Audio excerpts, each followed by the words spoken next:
Hello guys, thank you so much for joining our live session.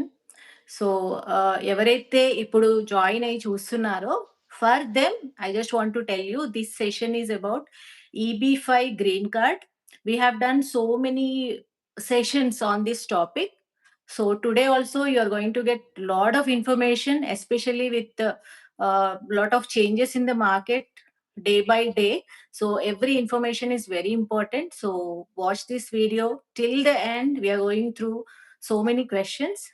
And ఎవరైతే నార్మల్గా join అయ్యారో for them please limit your questions to only this topic. So ఎవరైనా ఉంటే if you want to know about any EB-5 you can post your questions in comments. We are going to answer them. Okay, now we have Nikin with us. So for you, it is going to be first session with us, but we are going to do these sessions every week. Thank you so much, Nikin, for joining our session. So especially we want people like you who can share your knowledge and who can give real-time information. Mhm. These days, we have so many news channels, and every day, once we wake up, we see that one news channel is saying this, and another news channel is saying some other thing entirely. Yeah. So people don't know exactly what's going on. So if people like you who has lot of experience and knowledge about this topic, if you can share your knowledge, it will be very beneficial for the people. And we have office in Amirpet, Hyderabad, which is very prime location, and every day we get walk-ins, people who come in and who will be asking about these things, especially lack of knowledge. It's people, they don't know green card means, they know only going through H1B and Mhm. taking the green card in a normal way, like traditional way, how many people do that, but they don't know about EB-5. So thank you so much once again for joining. And for people who are not familiar with Nikin, I just want to tell your, for awesome profile. So guys, Nikin is founder of Open Venture, a one-stop platform supporting high-skilled immigrants moving to United States across admissions, housing, employment, visas, and more. He's also an immigration consultant and a FINRA, FINRA registered representative. Nikin began his career early as youngest research assistant at India's Department of Defense at the age of 12. I was so surprised, impressed. And at 16, he moved to the US on a full scholarship. And by 23, he became one of the youngest recipients of EB-1A green card. So if you are watching this, you came to the right place to know about the right kind of information. So, Nikin, first, before starting the session, we just want to know what exactly is going on in the market Mhm. regarding H1B as of today. Yeah. Thank you so much for having me here today. Super excited to join all of you and appreciate the kind words in the introduction. So, in terms of the work that we do, we have an immigration ecosystem, right? So, we have several businesses across admissions, housing, jobs, and of course, visas, the investor green card as well, which is my focus area. So we have a unique perspective because we don't see people at any one phase. It's like we see people across their 5 to 10 year journey of immigration. And in terms of what's happening right now, the most relevant news, the news that sent shockwaves, was related to the H1B. So the president announced a proclamation which said that the 100,000 fee is applicable for new H1Bs. But since then, a lot of clarification has come. And our understanding now is this only applies for H1s that are issued outside of the US. So if there is a company such as Infosys or another large consulting company, and they're looking to have someone move from the India office to the US office and they're applying for the H1 for the first time, this fee would impact them. So, who this doesn't impact is also very important. Yeah. So, this doesn't impact people already in the US on any kind of visa, and they are adjusting status or they're moving to an H1B. So, this includes students, people on research visas like the J1 visa, students are on an F1 visa. And this also includes employees of MNCs because the H1B is not the only path a company like Infosys would use. They would also use the L1 visa. So the L1A is for managers, L1B is for professionals. So they have thousands of people on L1Bs. So that path still remains open. So a company gauges that, especially in MNC, gauges that you need to be on site to help with some Right. client work. They can still get you on an L1B. But the L1B has a time limit, right? It's only a few years. Yeah. So once you're in the US, you can apply for secure the H1B and extend your stay as you're allowed to. So in this path, the $100,000 fee doesn't apply. So, but after this announcement, even the people who are on H1B in US, even though they don't get affected immediately, but they still have that panic situation because Mm, they are not sure that tomorrow is going to be safe. That decision might lead to another decision tomorrow. that's correct. So that's I the mean, reason we, yeah. yeah, which is why our strongest recommendation for anyone on any kind of work visa is to find ways to get into permanent residency, which is also called a green card, right? So if you're Right. on a work visa, explore different options that's right for you and your family to then get a green card. And there are multiple options available, and certain options are well within reach as well, right? But the first part is just that awareness. And now the administration, it's moving people Yeah. into action because otherwise people just let things, it's inertia. They just let things go as they are going. But now a lot more people are actively exploring, okay, how do I move from a work visa into a green card? So after this announcement has been made, we got so many leads from USA. Like, Mm, how can we move to EB-5 from H1B status? They have mm, so many questions. So I have compiled some questions from all our viewers and some of our people who approached us through emails and mm. phone calls and everyone. So we have some questions, and so I'm going to ask you one by one, and please share your knowledge with us. First one is for the people who are new to this topic. What is EB-5 program in simple terms?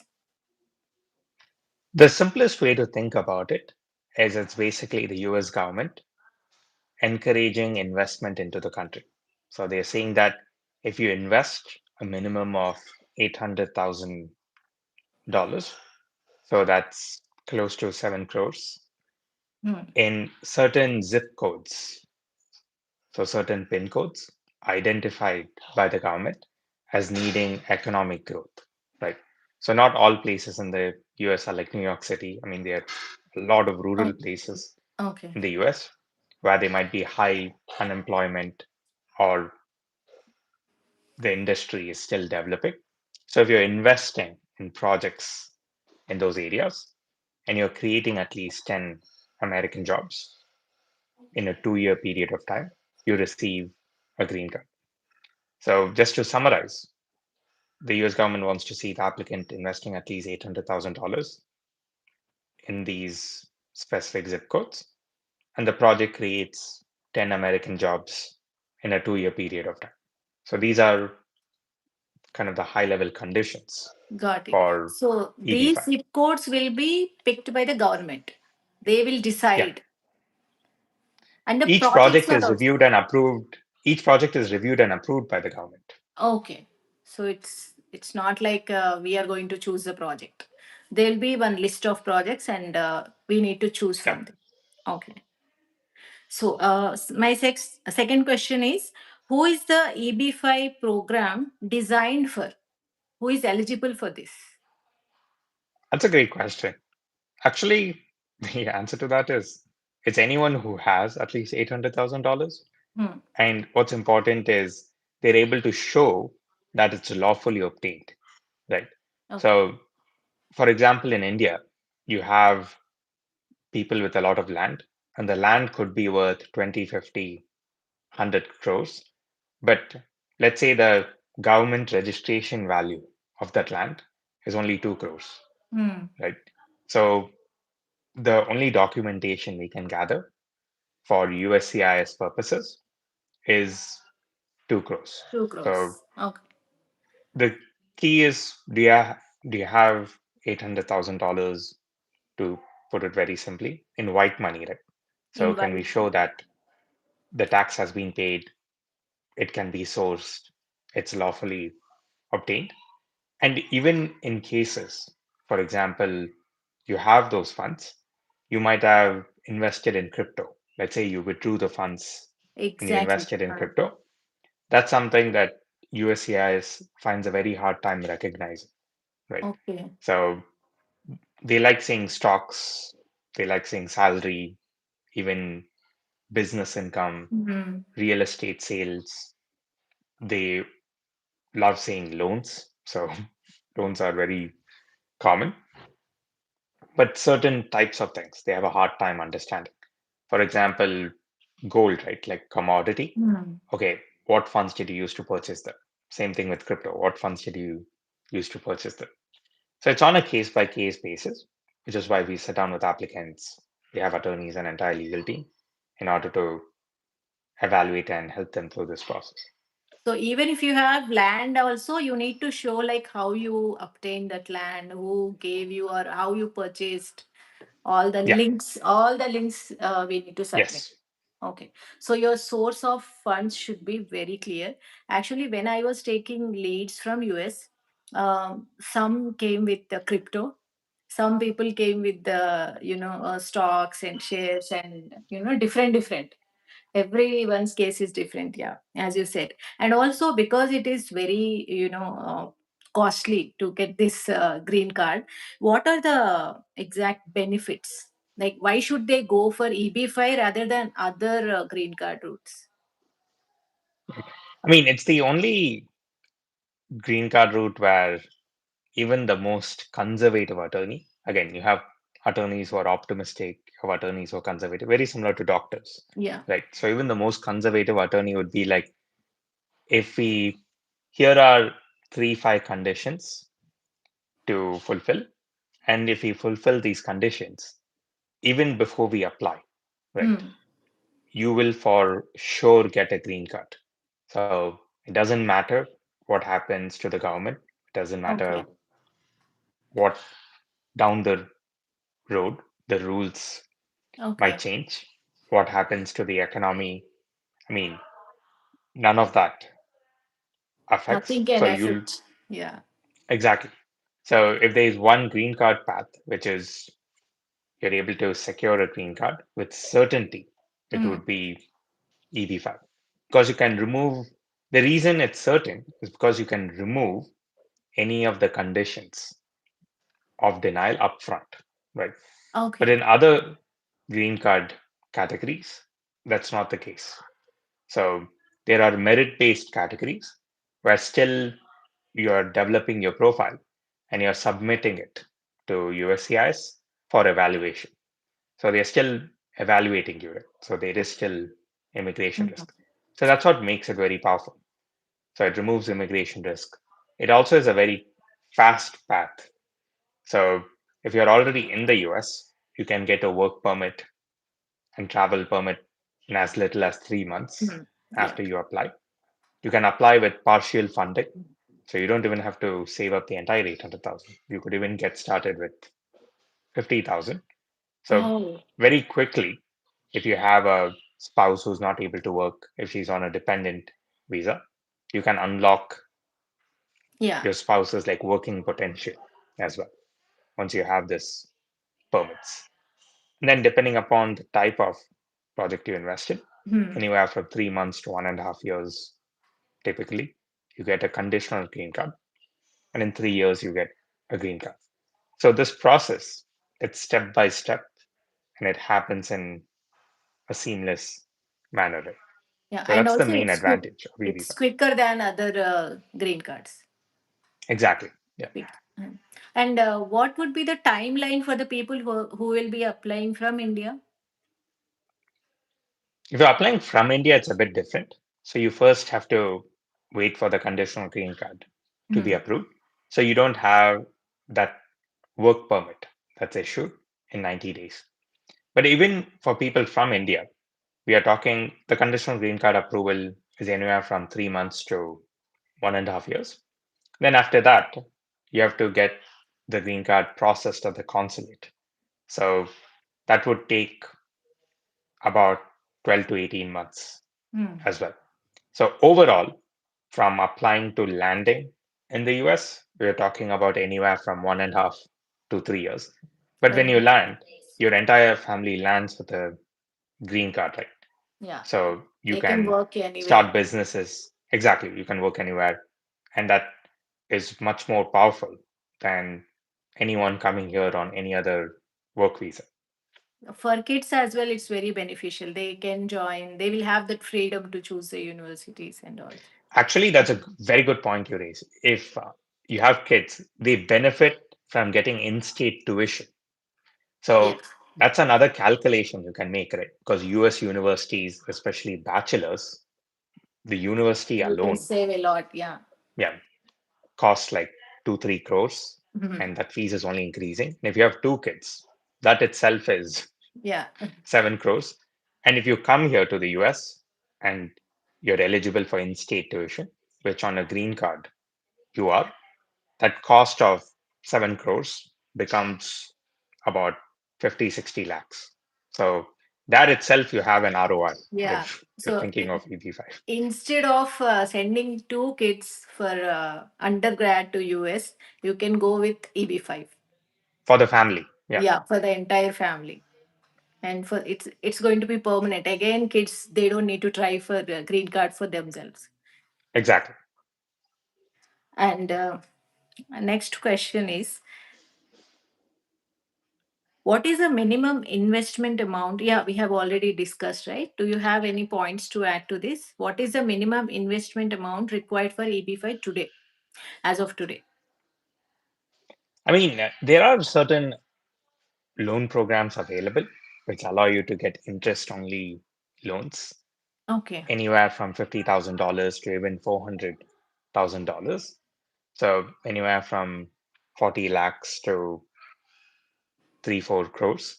So that way it's still an amount you have to pay back because you're making interest payments Hmm. on this amount. But upfront, your investment reduces. So instead of 7 crores now, instead of $800,000, you're only investing $400,000, right? Only 3.5 crores. And the rest of the money you can take as an interest only loans. And it helps financially, it gives you a bit more flexibility. Yeah. So those programs we have available, we can share with people, but there's still a qualification criteria. You need to have income, you need to have net worth. So you fill out an application and you get pre-approved for them. Okay. So is it going to be a personal loan? Yeah, it's a personal loan. Okay. So depending on your profile, they might give you 100,000 or 2,000, 200,000, or entirely 400,000, Exactly. right? I mean, the main question is, do you have enough funds to make the interest payments, right? Mhm. So even if everyone is confident about the project will repay you back in 3 to 5 years. In that timeline, without stretching yourself, can you make the interest payments? Because if your household income is only $100,000, your take home may be $70,000, right? So how will you make interest payments of $20,000, $30,000 a year if your take home is $70,000. Like the math doesn't add up. You still have to pay for Okay. rent and It's the other living. basic it's the basic logic they use for Yeah, loans in India as well. When you yeah, take loan for to buy some some villa or some flat, same logic they apply depending on your exactly. salary and all. Okay. My next question is, what is the difference between a direct EB5 investment and a regional center investment? Oh, that's a great question. I'd say direct EB-5 investment is where you're investing in and owning and operating a business. And typically these don't qualify for 800,000. So you have to invest at least $1 million for a Okay. direct EB-5. And the jobs have to already be created. Like for example, you have FedEx centers, like shipping centers. Yeah. You have two, three centers. Then there you can show 10, 20 workers. You have a hotel, you have a healthcare center. There you can show 10, 20 workers. The difference with regional centers, which is what 99% of EB5 is today, is you can show direct jobs as well as indirect jobs. So let's say construction activity is happening. So you have jobs on the site, but someone is preparing the cement like Hmm. 200 kilometers away. Those jobs can be counted in also. Okay. So basically, fulfilling the criteria is easier with regional center projects. The projects too, they tend to be higher quality, the regional center projects.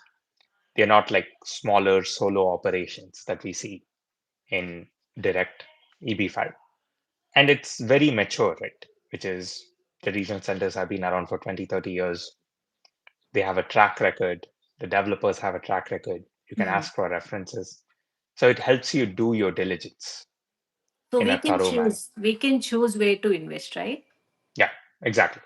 Okay. So many people who approach us, they asked like whether it's good to invest in rural areas or urban areas.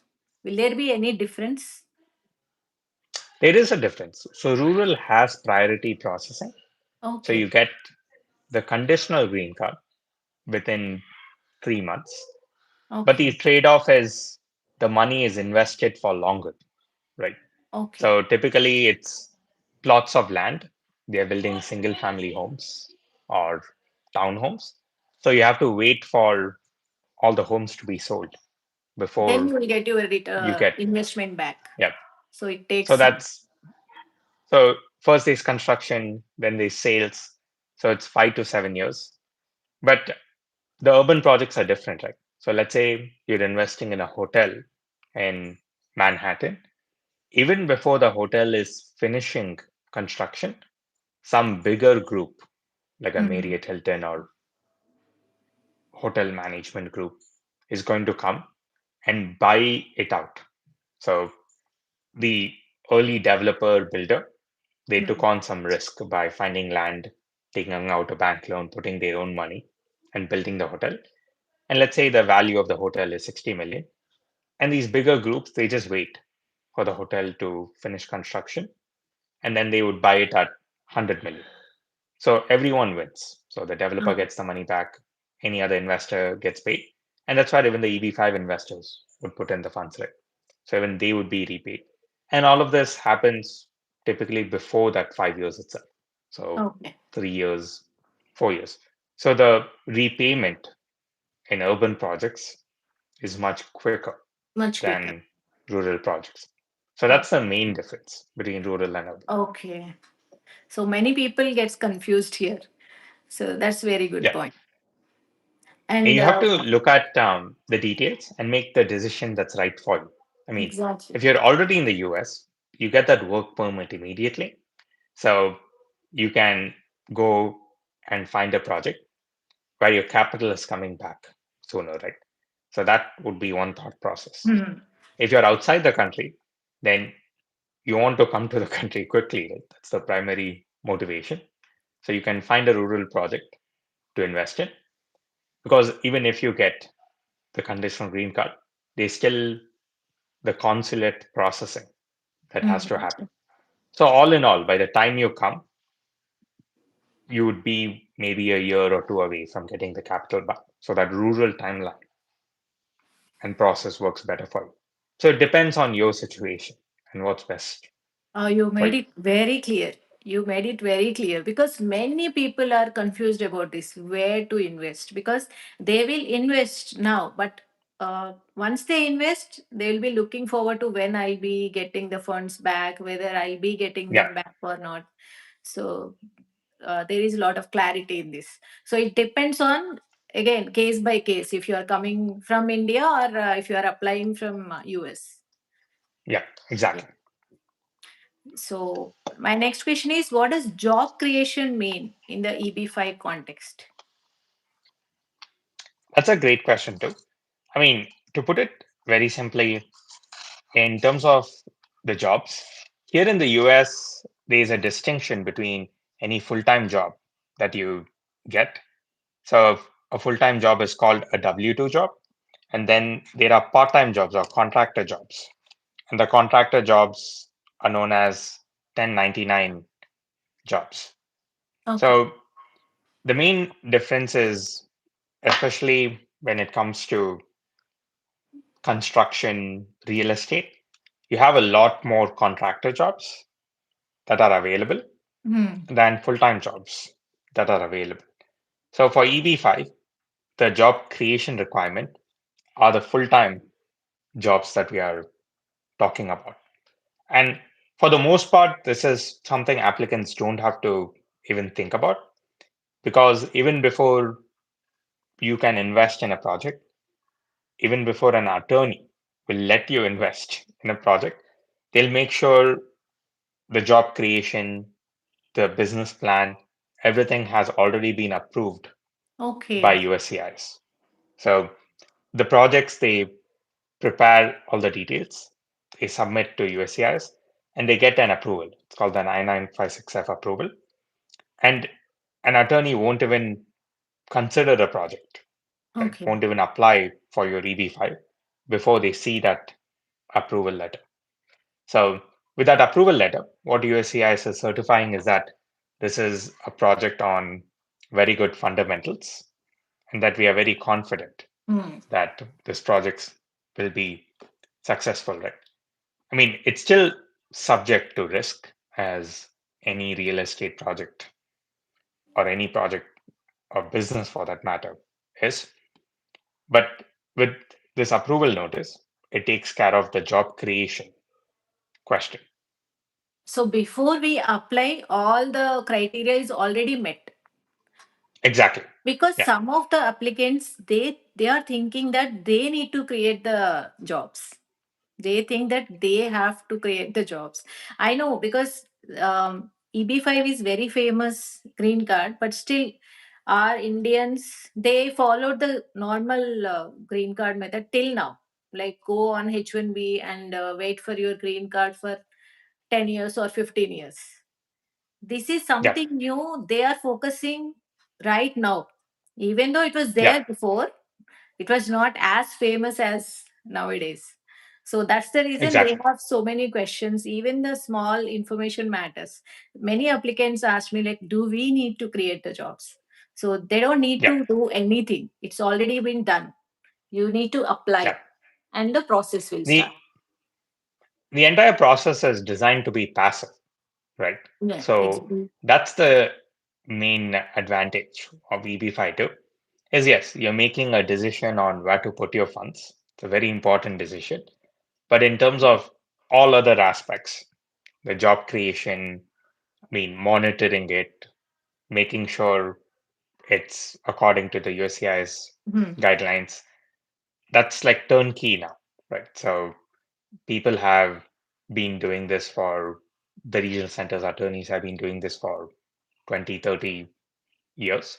So they have all of that already in place, right? So they know what reports need to be filed when. And the majority of the decision an applicant takes is on the front end. So doing that research, finding the right project to invest in. And once they do that, in terms of the project itself complying with the USCIS regulations. That is, think of it as it's an automated setup. So Hmm. step one, step two, step three, it happens automatically. Yeah. So we need to apply and process will just go in a autopilot mode. And Yeah. one more question, people in any profession they can apply, right? Because there is one more myth that only software people or only IT people can apply. We have many teachers who are waiting to travel on J1 and H1B. They think that teachers cannot travel on direct green card. So I just want to get the answer from you so that people will have that knowledge. I mean, Any profession. anyone can apply. So that's number one. The profession is not a limitation. Actually, people who are not even professionals can apply because a big Exactly. portion of EB-5 recipients are students, right? So if you're 21, 22, or even 28, like you're studying a master's program, you're in medical school, you're doing your MD degree here, you don't have any income and you haven't even worked Hmm. for any meaningful number of years. So in those cases, the applicant, I mean, you are the applicant, but the funds are coming from your family and family friends, right? And other sources as well. So that's perfectly acceptable for UCIs. Yeah, many people they don't have that idea, especially people from India. So they just want to know about this. And one more question is, what are the rules around the source of funds for AB5? This is a very important topic. The best way to think about this is how do you prove like any amount of money is lawfully obtained? And let me share with you an example, right? So let's say you work for Microsoft and you have $100,000 in savings from Microsoft. How would you prove that? So the way an attorney proves it is they'll ask for 7 years of your bank statements, tax records, pay stubs, other information, and they go line by line, which is they go statement by statement.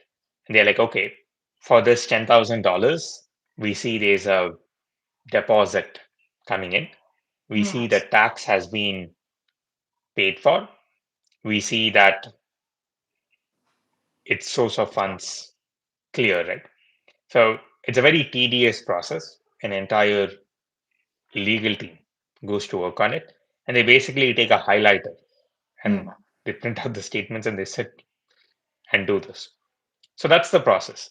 So in this case, we are talking about the example itself, where the applicant is working for Microsoft and they are earning a salary. So the salary is what we have to show, or earned income is what we have to show as a source of funds. Now, this is just the first layer, right? Which is USCIS is stopping at Microsoft. They're not going and asking, where is Microsoft getting its funds from? Okay. There are cases where they go to that second layer as well. And those cases are if you have gifts from friends and family. So Okay. let's say a gift is coming, or gift from any person for that matter. They don't even have to be related to you. So let's say you're getting $100,000 as a gift. Yes, you're receiving it, but now they're going to ask where the applicant got the funds from, right? So they have to show the source of funds.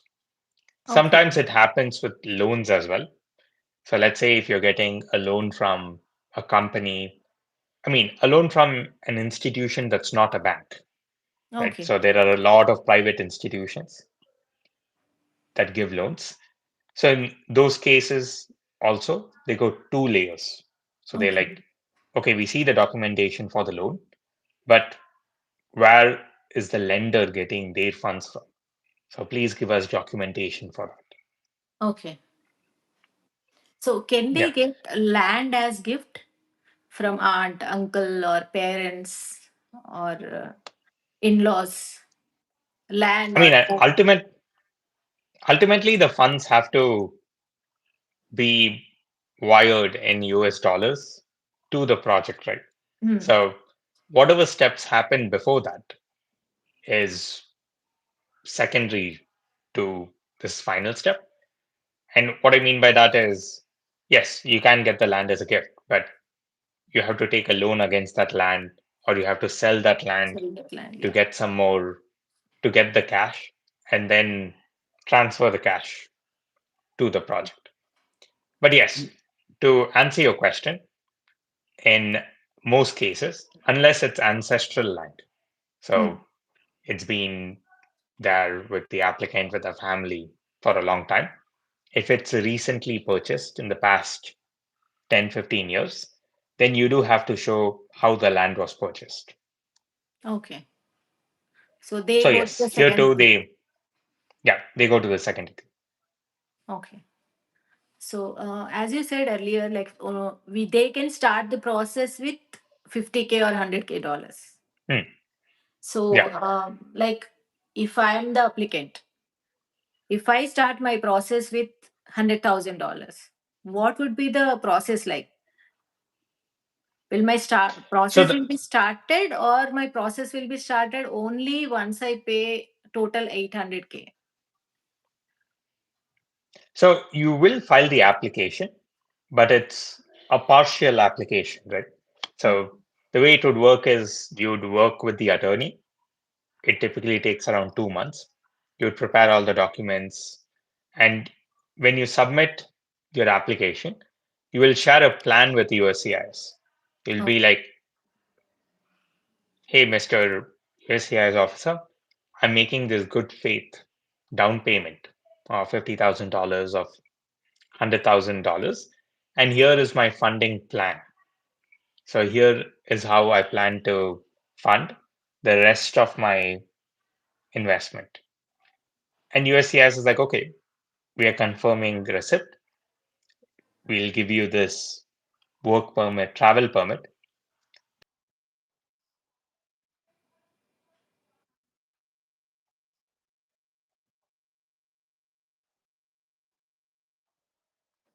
thousand is it.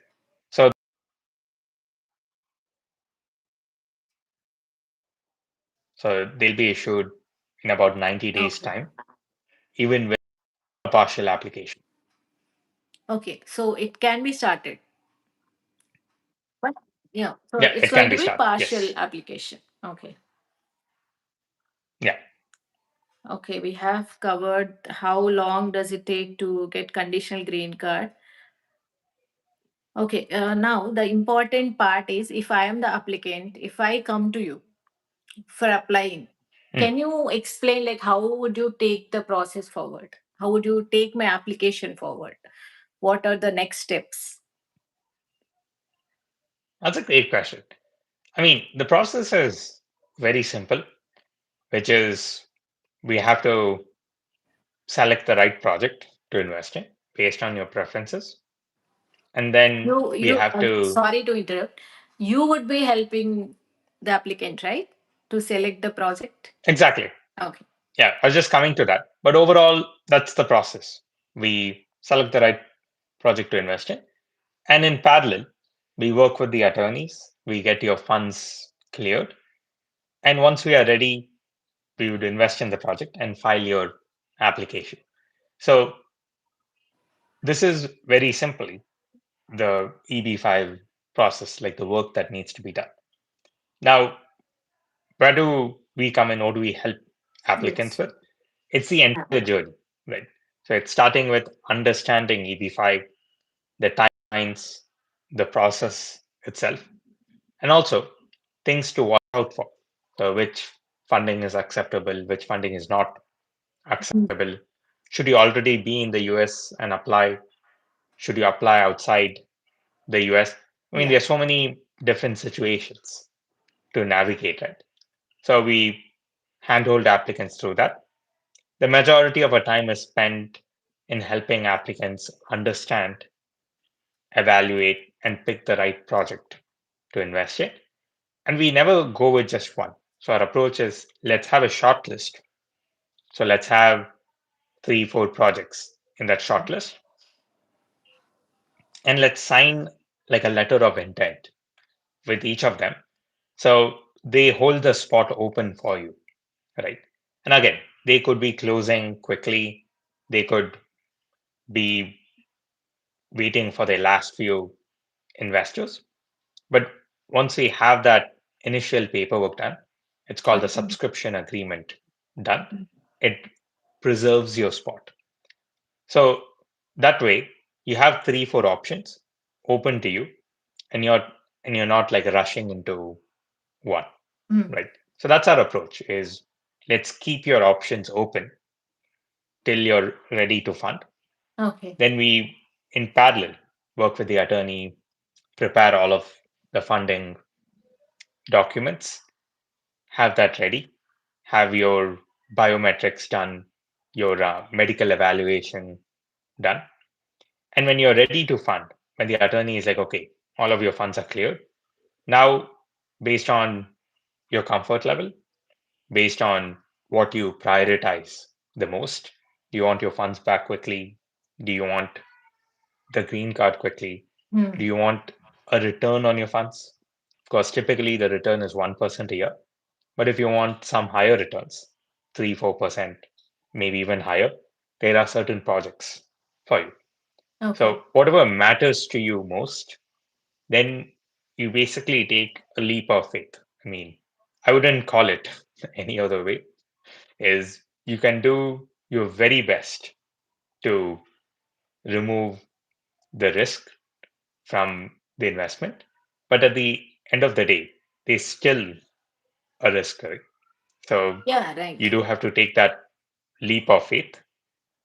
But following this methodical approach, and especially our team, I mean, my background is more on the immigration side, but the broker dealer that we work with, the FINRA SEC Mm. broker dealer that we work with, there are over 700 bankers, right? So these are people from Goldman Sachs, JP Morgan, Chase, people with decades and decades of experience.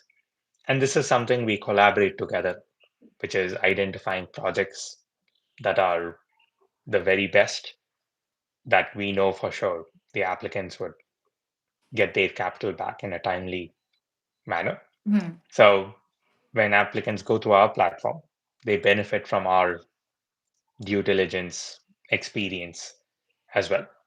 And that's also something we are obligated to do, which is FINRA, the SEC, their rules mandate us to always work in the best interest of the applicant. So every step of the way, we are sharing disclosures, we are sharing risks. We are like, I mean, things that applicants wouldn't even think about, right? Which is this area is prone to flooding. Mm. So it's just 2, 3 kilometers from a river.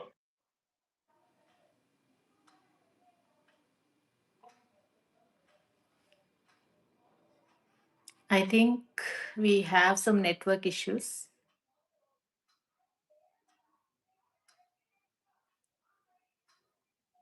Guys, can anyone comment whether you can hear us?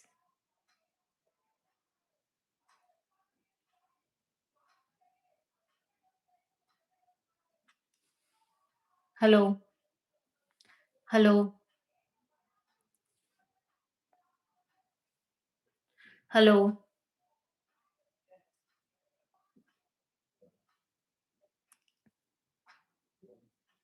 Oh, connection issue. Okay, ma'am. Let's wait for some time. Okay, sure. So guys మీరు నీకేం చెప్పిందంతా విన్నారు కదా. ఇప్పుడు ఏంటి అంటే మనం EB-5లో invest చేయాలి అంటే మన దగ్గర కరెక్ట్ పాత్ అనేది ఉందన్నమాట. సో మీరు యూఎస్‌లో ఉన్నా గానీ, ఇండియాలో ఉన్నా కానీ, మీరు యూఎస్‌లో ఏ స్టేటస్ మీద ఉన్నా గానీ, జస్ట్ అప్రోచెస్. నేను ఈ లైవ్ అయిపోగానే కామెంట్స్‌లో ఫోన్ నంబర్ పెడతాను. To call us. మేము మీకు రైట్ పాత్ చూపిస్తాము. సో, మీకు నేను చాలా సార్లు ఎక్స్‌ప్లెయిన్ చేశాను.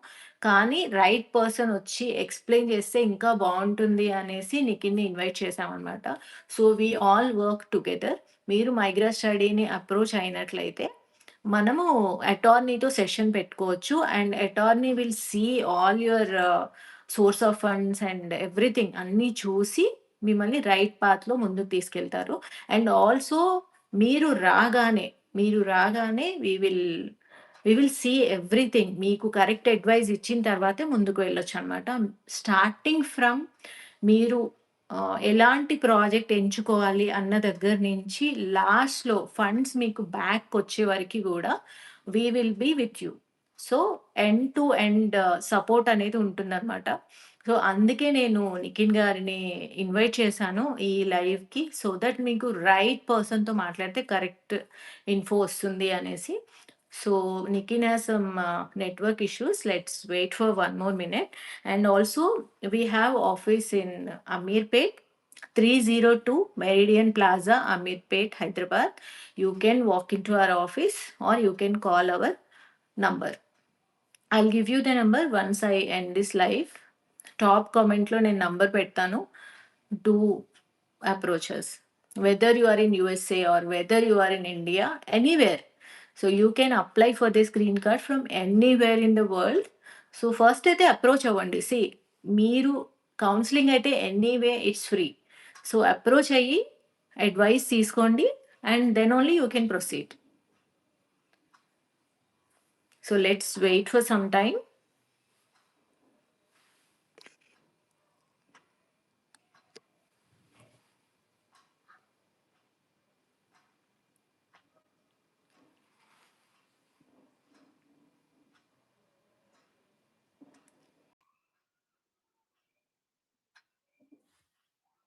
Hi Nikhil. Hello again. Hello. So, yeah, no issues. So, I was just telling our viewers that, if they, again, we lost him, I think. Yeah. I was just Yeah, telling please go ahead. Yeah. viewers that if they want to apply for EB-5, Hmm. can approach us and we'll support them from beginning to the and return of Hmm. funds. End to end support will be there. Whether you are in US or India, do call us.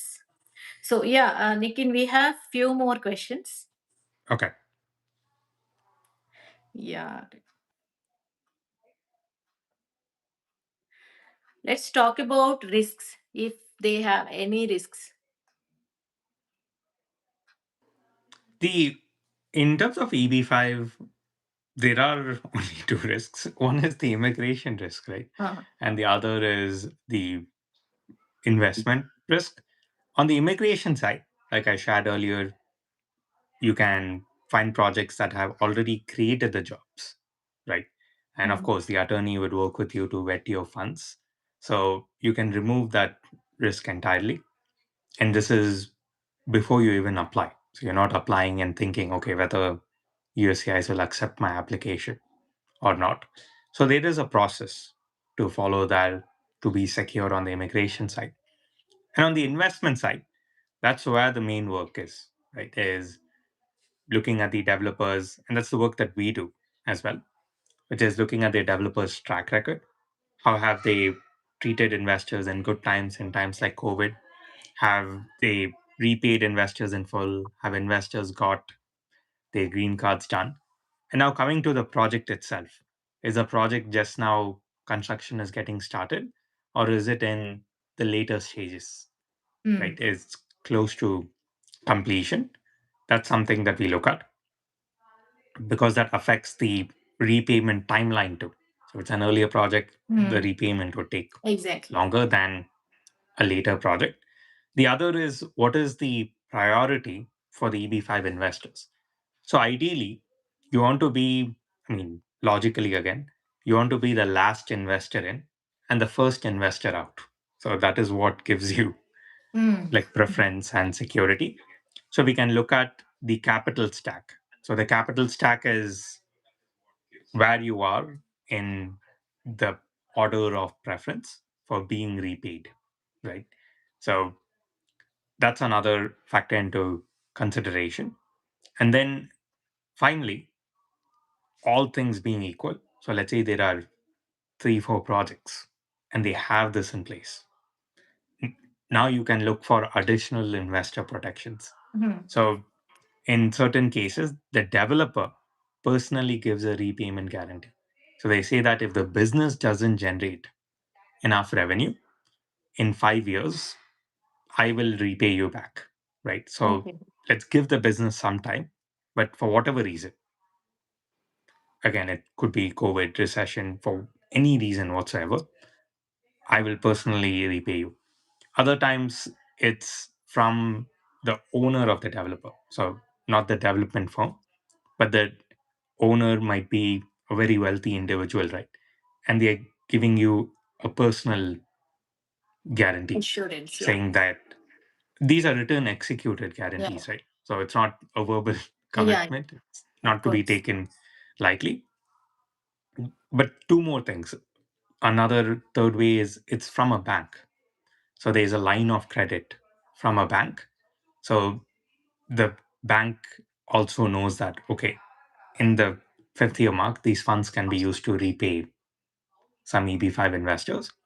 And in the strongest projects, we see the government, like the state governments in the US, giving a guarantee to. Like, for example, with senior housing. So, if a developer has taken the risk, develop some senior housing, and they have a very good occupancy rate, the state government is like, okay, you've done all of this, you've helped the local community, and we will take on the debt, right? So, we will refinance your entire debt. And that way, the EB-5 investors get the funds back. Okay. So anyway, you will guide them with the choosing the project and Yeah. everything. Right? Okay. Yeah. We have only couple of questions left. What measures exist to help protect EB-5 investors? Yeah. I mean, a lot of the measures are from the US government. Right? So, the US government itself in 2022, they dramatically updated the EB-5 system. And what happened in 2022 is even before the projects were approved, they were stringently evaluated, their business plans, their funding. So let's say you want a project to take on EB-5. Today, it's not enough for you to say that we have like a term sheet from a bank, right? So, like a letter from the bank, that's not enough. They actually want to see money in the bank. Hmm. So, they want to see that the funding is secured. And the best projects, they only take EB-5 for 20, 30%, right? So, if 80% of the money is in, then even the EB-5 investors can be confident that even without the EB-5 funds, this project will be completed because that gap can be plugged by even going Yeah. back to the bank and getting more funds. So that is one measure of protection that USAS itself looks at, evaluates, approves projects. The other protections are what I shared, right?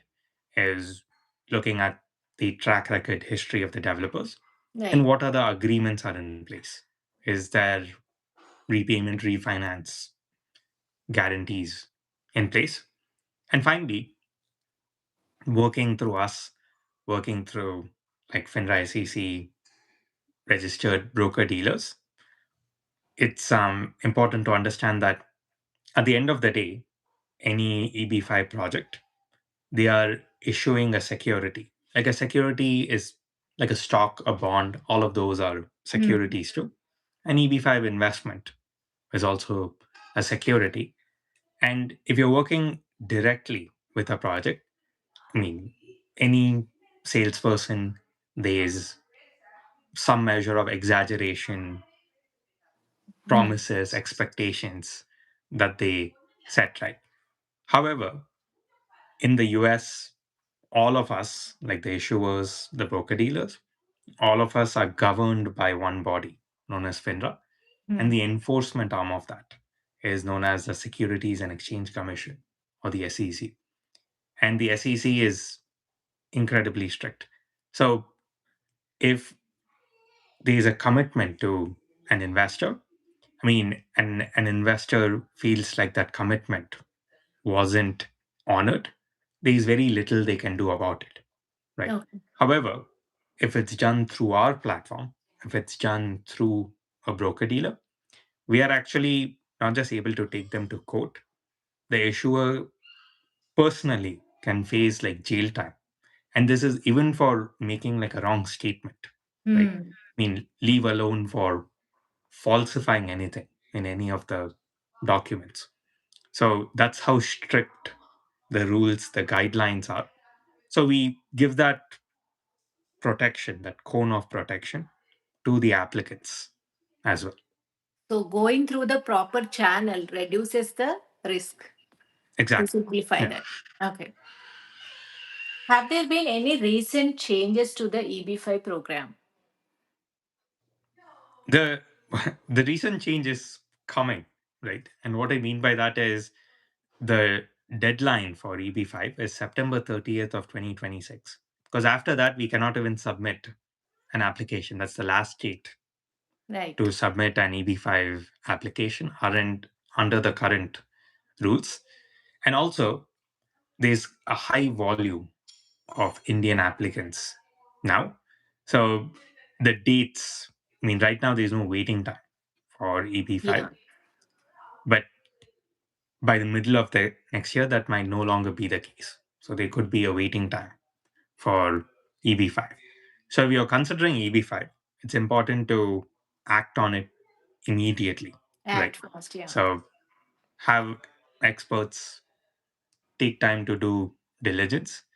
And if you're now made up your mind, okay, I want to do EB-5, then there's not a minute, a day to waste. Like we have to take action right away. At least approach us so that you can see if there is any possibility for your profile. And if you're watching this video and if you know any friend who is looking for this info, please forward this video to them, because knowledge is everything. And nowadays, sharing knowledge is very, very important, because people come to us with so many questions, like very silly, very small questions as well, because many people, they are not aware of this process. And next question, as a FINRA registered representative, how do you help clients understand EB-5 investments? I mean, personally, my thought process is I don't make a distinction between my, like the applicant's petition and my petition, right? So I treat it as if it were my own petition. And what does that mean, right? So hand holding them, there's no such thing as a silly question. And more importantly, for each project, helping them do reference checks, background checks, because there will be financial statements, getting them audited. And on the applicant's side too, if they need funds transfer between India and US, connecting them with dual license CACPAs, connecting them with the right legal team. I mean, making myself available to go to site visits, meet them in person.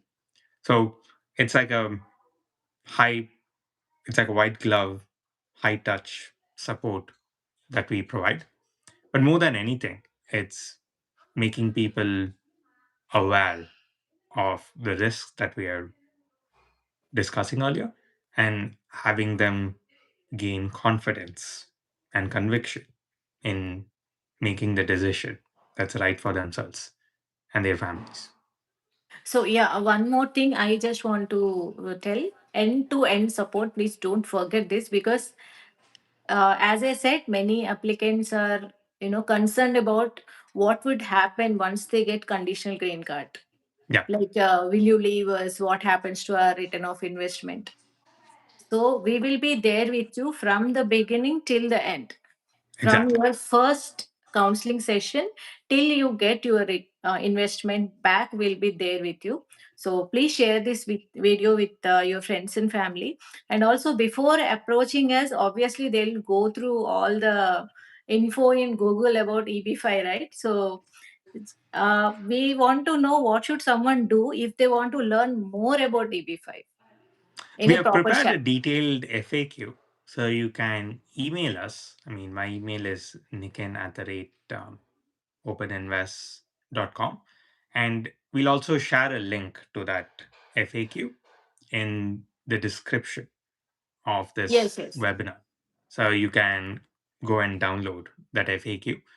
It's about 10 pages long, and it has all of the questions that you're able to have for EB-5.